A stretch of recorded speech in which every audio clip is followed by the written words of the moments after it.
یو کس تپوس کړی ده چې د علما کرامو پسې څوک بد وایي د ده څه حالت ده. علامه شامی رحمه الله لیکي چې وایي کم سړی علما کرامو پسې په دې حیثیت سره چې دا عالم ده او د ده سپکاوی کومه. علامه شامی رحمه الله لیکي دا مسلمان نه ده، دا شامی کې ده دا خبره. او فتاوی دارالعلوم دیوبند لیکي چې کم سړی د علماو سره سپکاوی کوي نو دا د فسق او دا فاسق او فاجر انسان ده. نبی کریم صلی الله علیه وسلم مبارک فرمایی سباب المسلم فسوق وقتاله کفر.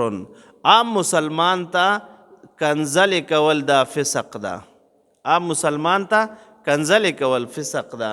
او بیا چې عالم وي نو یو حدیث مبارک کې راځي د علماء کرامو په باره کې وایي لحوم العلماء مسموم. د عام سړي چې څوک غیبت کوي نو خدای پاک جل شانه قرآن شریف کې فرمایي چې دا د مړ رور غوښه خوړل دي. او کم سړی چې د علماء کرامو غیبت کوي نبی کریم صلی الله علیه وسلم مبارک فرمایي د علماء کرامو غوښې ګورې زهرجنې دي. هغه داسې ده لکه یو سړی ورسره زهر ومخوري نو زهر چې څوک وخوري دا به پاتې شي؟ نه پاتې کیږي.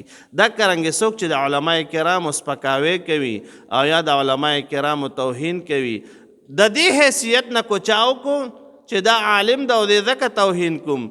علامه شامی رحمه الله لیکي چې دا مسلمان نه ده. وصلی الله تعالی علی خیر خلقه سیدنا و مولانا محمد و آله و اصحابه اجمعین برحمتك يا ارحم الراحمين.